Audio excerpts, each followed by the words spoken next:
নমস্কার, বাংলা বাজারে সবাইকে স্বাগত। আমি অনিকেত চট্টোপাধ্যায়। শুরু করছি আমাদের মতামত। তার আগে বলে রাখি, আমাদের অনুষ্ঠান এখন দুবার, খবরের অনুষ্ঠান দুবার, একবার সন্ধ্যেবেলায় 6:30 7টা নাগাদ, একবার সকালবেলায় 8টা 8:30 নাগাদ আমরা দিচ্ছি।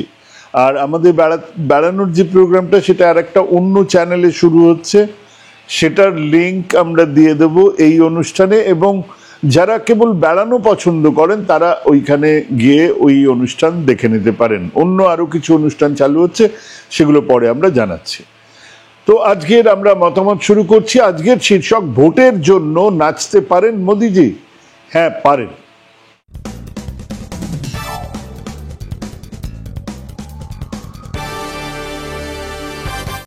রাহুল গান্ধীর বহু কথার, বহু মতামতের সঙ্গে আমি একমত নই। মাঝে মধ্যে আমার ওনাকে একজন ফ্রিল্যান্স পলিটিশিয়ান মনে হয়, মাঝে মধ্যে ওনাকে ইউরোপের কোনো দেশের রাজনীতিবিদ বলেও মনে হয়। মাঝে মধ্যে বিরক্ত লাগে যখন দেখি এই মোদি সাহেব 24/7 পলিটিক্যাল ক্যাম্পেনের মধ্যেই তিনি নেই, হঠাৎ উধাও, ভ্যানিস। কিন্তু গতকাল বিহারের এক জনসভায় ওনার একটা মন্তব্য আমার মনে ধরেছে।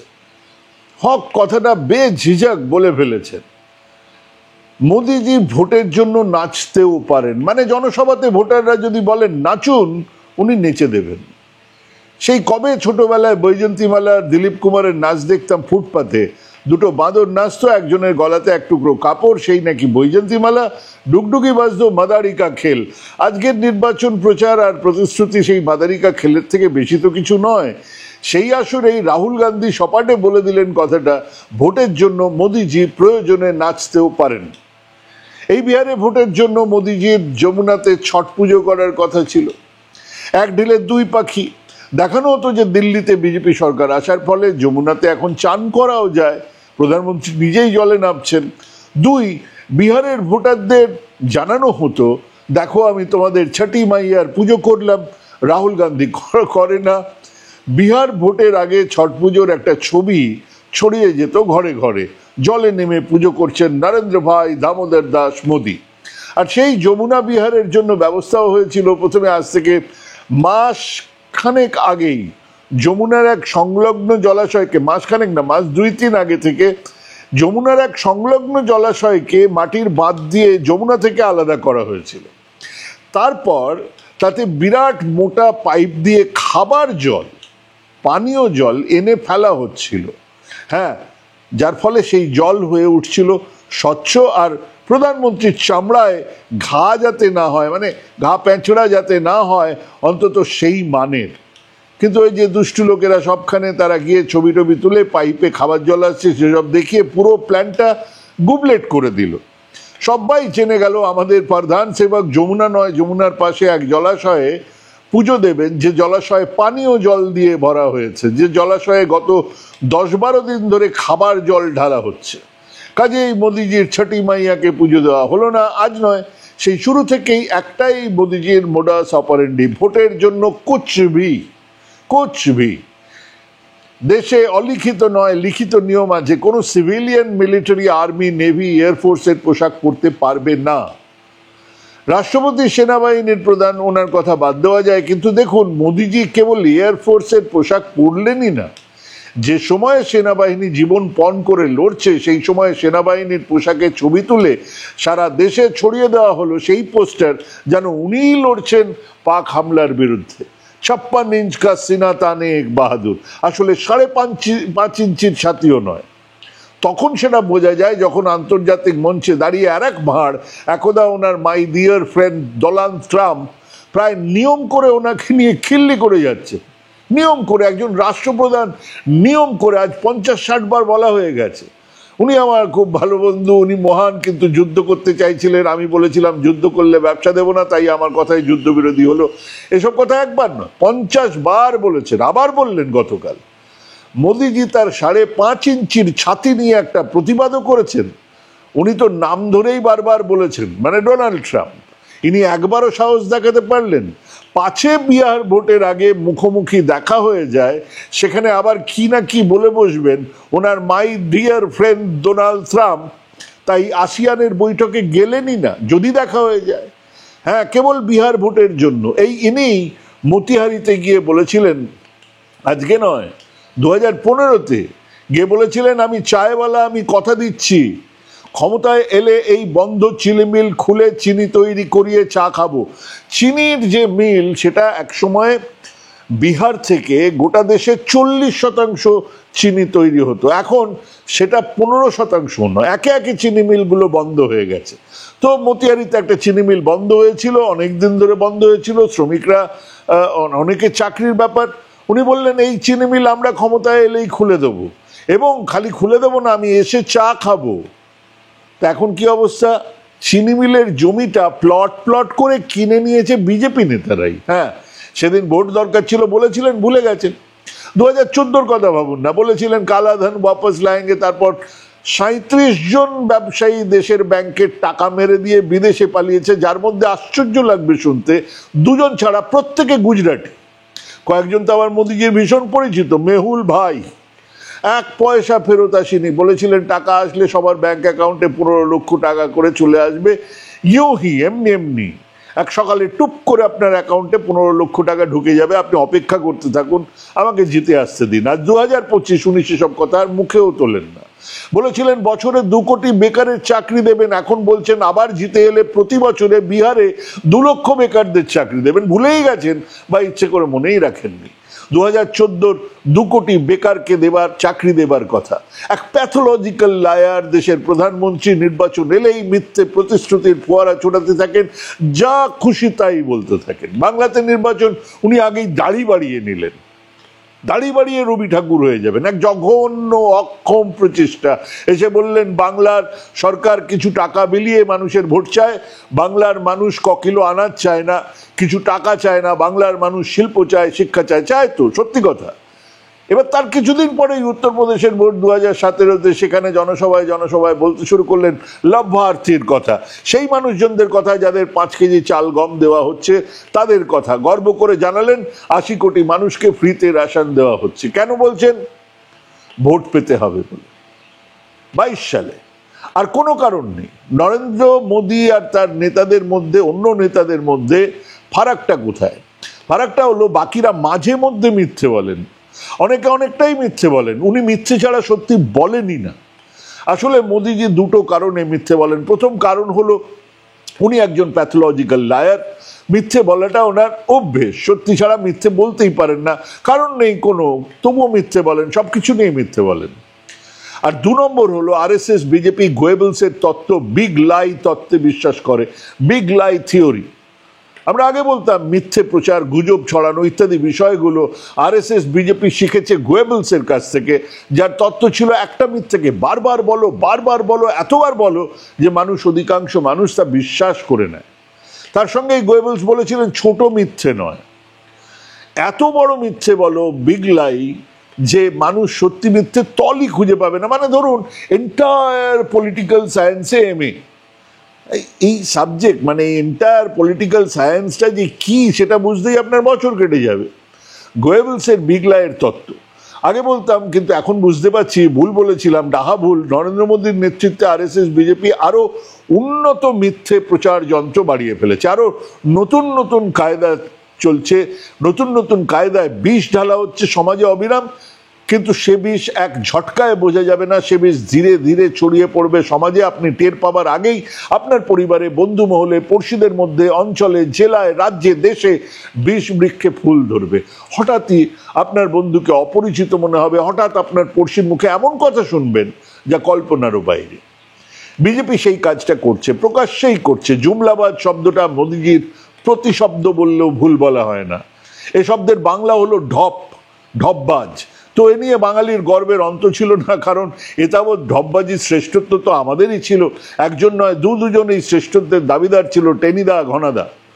ওনারা অবশ্য সেকেল, তাই ঢপবাজ না বলে গুলবাজ শিরোপা পেয়েছিলেন। কিন্তু একটা জিনিস খেয়াল করুন, এই দুজনের একজনও নিজের মুখে বা তাদের কোনো পার্শ্ব চরিত্রের মুখে ওই ঢপ দেওয়া বা গুল দেওয়ার কথা কিন্তু স্বীকার করেননি। মানে বলতে চাইছি, টেনিদা, ঘনাদা তো বাদই দিলাম, তাদের সাকরেদরাও কেউ বলে উঠতে পারেননি যে ওনারা গুল দিচ্ছেন। এবার চলুন 2014-তে আমাদের দেশের নির্বাচনী প্রচারে নরেন্দ্র ভাই দামোদর দাস মোদী সভায় বলেছিলেন, হরেক কে খাতে মে 15-15 লাখ ইউं ही आ जाएंगे। ভোট শেষ, উনিও চুপ। ওনাকে তো আম চেটে খান না চুষে খান ছাড়া প্রশ্নও করা যায় না, অক্ষয় কুমার ছাড়া তো কেউ প্রশ্নও করবে না। তো খোলসা করলেন ওনার সাকরেদ অমিত শাহ, বললেন ও তো জুমলা থা, ওটা তো ঢপ ছিল। মানে উনি বলছিলেন দেশের প্রধানমন্ত্রী সেদিন ঢপ দিয়েছিলেন। এ রেকর্ড ঘনাদা বা টেনিদারও নেই। প্রথমে সারা দেশের মানুষকে ঢপ দেওয়া, তারপর সেটা সাকরেদকে দিয়ে বলিয়ে নেওয়া যে ও তো জুমলা থা, ওটা তো ঢপ ছিল, হে হে হে হে। এবং সেটাই কি শেষ? তারপর পুকুর থেকে কুমির ধরা, জিমেল আসার আগেই ফটো অ্যাটাচমেন্ট করে পাঠানো, মেঘের তলা দিয়ে রাডারকে ফাঁকি দেওয়া, a+b² ফাঁক থেকে একটা এক্সট্রা 2ab বার করে আনা, এন্টায়ার পলিটিক্যাল সায়েন্স নিয়ে পাশ করা, কত শত ঢপবাজি, আর প্রত্যেকটা নির্বাচনী জনসভায়। আমরা তো সেসব শুনেছি। তাই গুলবাজ, ঢপবাজ, জুমলাবাজ প্রত্যেককে এখন থেকে মোদিজি বলে ডাকলে কোনো ক্ষতি হবে না, বরং শব্দটার একটা ওজন বেড়ে যাবে। ও ঢপবাজ না বলে এখন থেকে বলতেই পারেন ও মোদিজি। কমাস পর থেকেই তো তিনি আবার এই রাজ্যে মিত্র বলে লোকাল প্যাসেঞ্জারি করতে আসবেন, আবার ভোটের জন্য অজস্র মিথ্যে কথা বলে যাবেন। 2016-তে এই রাজ্যের নির্বাচনী প্রচারে সোনার বাংলার কৃষকদের জন্য কত কান্না তার। তিনি বলেছিলেন কৃষকদের আয় দ্বিগুণ করে দেওয়া হবে। উনি হিসেবটা ধরেছিলেন 2015-16 যখন কৃষকদের আয়ের জাতীয় গড় হলো 96,703 টাকা। তো এটা কবে দ্বিগুণ হবে? উনিই বলেছিলেন 2022-এর মধ্যে, মানে 5 বছরের মধ্যে দ্বিগুণ হয়ে যাবে। 1,92,694 টাকা তো হবেই, বিরাট ব্যাপার। যদিও আমাদের আম্বানি আদানিদের সম্পদ এবং আয় 80% হারে প্রতি বছরে বাড়ে, তার চেয়েও বেশি বাড়ে, কিন্তু সে কথা থাক, যদি কৃষকদের আয় 6 বছরে দ্বিগুণ হয় তাহলে সেটাও তো কম নয়। কি হয়েছে? 2024-এ একজন কৃষকের আয়ের জাতীয় গড় হলো 1,28,340 টাকা। এবং মাথায় রাখুন, এর মধ্যে এক বিরাট মূল্য বৃদ্ধি কিন্তু পাল্লা দিয়ে বেড়েছে। মানে 2022 তো ছেড়েই দিলাম, 2024-এর শেষ হিসেব পাওয়া পর্যন্ত কৃষকের আয় আজকের টাকার মানে 1,92,694 টাকার বদলে আসলে 1,28,340 টাকা হয়েছে। মানে কম বেশি 65,000 টাকা কমে গেছে। ওনার জামানাতে সাংসদদের বেতন কত বেড়েছে? ক্ষমতায় এসে 2015-তে সাংসদদের মাইনে দ্বিগুণ করার কাজটা কিন্তু উনি করে দিয়েছেন, নরেন্দ্র ভাই দামোদর দাস মোদী। অন্যদিকে সারের দাম বেড়েছে, বিদ্যুতের দাম বেড়েছে, পেট্রোল ডিজেলের দাম বেড়েছে, কিন্তু কৃষকদের আয় বাড়েনি। জুমলাবাজ মোদিজি কৃষকের আয় দ্বিগুণ করার প্রতিশ্রুতি নিয়ে কিন্তু আর একটা কথাও বলেন না। আসুন পরের মিথ্যেটাতে যাই। উনি সেই 2017 সালে উত্তরপ্রদেশের নির্বাচনী জনসভাতে বলেছিলেন ভারতে বুলেট ট্রেন ছুটবে। প্রথমে বলেছিলেন 2022-এর মধ্যেই দৌড়বে, পরে বলেছিলেন না, একটু পরে 2023-এর মধ্যে বুলেট ট্রেন ছুটবে মুম্বাই থেকে আহমেদাবাদ পর্যন্ত, মানে সেই গুজরাটে। আচ্ছা ঠিক আছে, হোক না, ভারত তো। কিন্তু কি হয়েছে? এখন বলা হচ্ছে 2026 সুরাট থেকে বিলিমোরা এই 50 কিলোমিটার পথ নাকি চালু হয়ে যাবে। আবার একটা মস্ত ঢপ। কেন?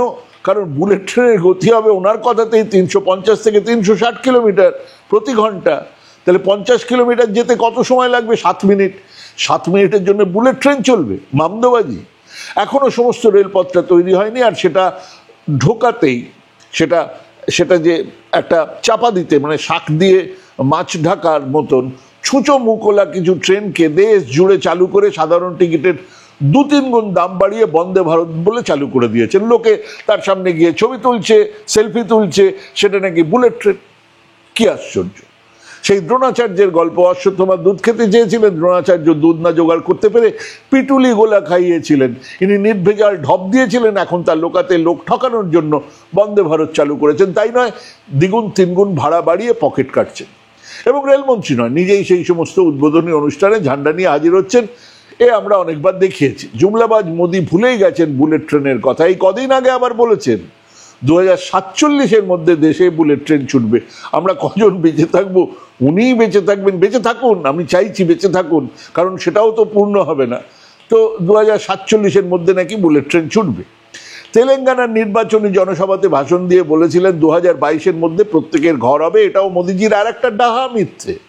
ওই নির্বাচনী জনসভায় 2015-তে প্রধানমন্ত্রী আবাস যোজনা চালু করার সময় কেবল নয়, 15, 16, 17 জুড়ে প্রত্যেকটা নির্বাচনে কি বাওয়াল কি বাওয়াল। সবকা ঘর হোগা, ঘর মে নল হোগা, নল মে জল হোগা, ঘর মে উজালা হোগা, কেবল ঘরের মধ্যে ডাইনিং টেবিলে দাদা বৌদির বিরিয়ানি হোগা, এই কথাটাই যা বলেননি। এবারে 2026-এ বাংলাতে এসে সম্ভবত সেই কথাটা বলবেন। 2022 ছেড়ে দিন, 2023-এর জানুয়ারি হিসেবে 2.1 কোটি ঘর হয়েছে, যা নাকি লক্ষ্যমাত্রার 72%। তাই প্রকল্পকে 2023 ডিসেম্বর পর্যন্ত বাড়ানো হয়েছিল। তারপরে সেই লক্ষ্যমাত্রা এখনো অধরা, 3 কোটি মানুষের ঘর হয়নি। ইতিমধ্যে দারিদ্র অনেকের ঘর কেড়েছে, নতুন করে গৃহহীন হয়েছেন মানুষ বিভিন্ন কারণে। মনে আছে নোটবন্দি আর কালাধনের কথা? মনে তো আছেই। তো তার অবস্থাটা আজ কিরকম? কালাধন 2016-তে 17 লক্ষ কোটি টাকার এক সমান্তরাল অর্থনীতি গড়ে উঠেছিল, কালো টাকা ফেরত আসেনি, বন্ধ হয়ে যায়নি। 1 বছরে কমেছে কতটা? হরিনাম খাবলা খাবলা, কমেনি, কালো টাকা বেড়েছে। আপাতত IMF বলছে জিডিপির 50% নাকি, মানে 21.82 লক্ষ কোটি টাকা কালো টাকা হিসেবে ঘুরছে। সিবিআই বলছে না, সেটা 28 লক্ষ কোটি টাকা। আর অন্য একটা ইন্ডিপেন্ডেন্ট রিপোর্টের হিসেবে নভেম্বর 2024-এ বলা হয়েছে যে এটা নাকি 30 কোটি টাকার কম নয়। মোদিজি এখন কালো টাকা নিয়ে মুখ খোলেন না। নির্বাচনের সময়, ভোট চাওয়ার সময় বলেছিলেন, এখন চুপ। আসলে ডাহা মিথ্যেবাদী এক মধ্যযুগীয় ধ্যান ধারণা নিয়ে চলতে থাকা, এক পিছিয়ে পড়া মানসিকতা নিয়ে এক অশিক্ষিত এবং কুসংস্কারাচ্ছন্ন মানুষ আর দল মিথ্যে দিয়েই মানুষকে ভুলিয়ে রাখতে চায়। অন্যান্য রাজনৈতিক দল মিথ্যে বলে না, বলে, একদম বলে, কিন্তু তার রেশিও 50-50, হ্যাঁ, 50-60-40, 40-60, হ্যাঁ, এরকম একটা ব্যাপার। 30% মিথ্যে বলছে, 70% ঠিক বলছে, 40% মিথ্যে বলছে, 60% সত্যি বলছে। মোদিজির মিথ্যের পরিমাণ হচ্ছে কি 193খানা। আমার নাম নরেন্দ্র ভাই মোদি, এইটুকুই কেবলমাত্র সত্যি, বাকি সব মিথ্যে। মোদিজি কাজে অকাজে, কারণে অকারণে মিথ্যে বলেন, আর মাকড়সার মতো মিথ্যের জালের মধ্যে চুপ করে বসে থাকেন, আর সে সব কিছুই ভোটের জন্য। তাই এতদিন পরে রাহুল গান্ধী একটা জব্বর কথা বলেছেন, যার 100% ঠিক। মোদিজিকে জনসভাতে ভোটের জন্য নাচতে বললে হ্যাঁ, উনি নাচবেন। ভাবুন, এবার আপনাদের ভাবার পালা। আমি ভাবনার কিছু খোরাক দিলাম, ভাবুন, ভাবতে থাকুন, ভালো থাকবেন, সুস্থ থাকবেন, ভাবা প্র্যাকটিস করুন। আজকের মতন এখানে শেষ করছি। নমস্কার।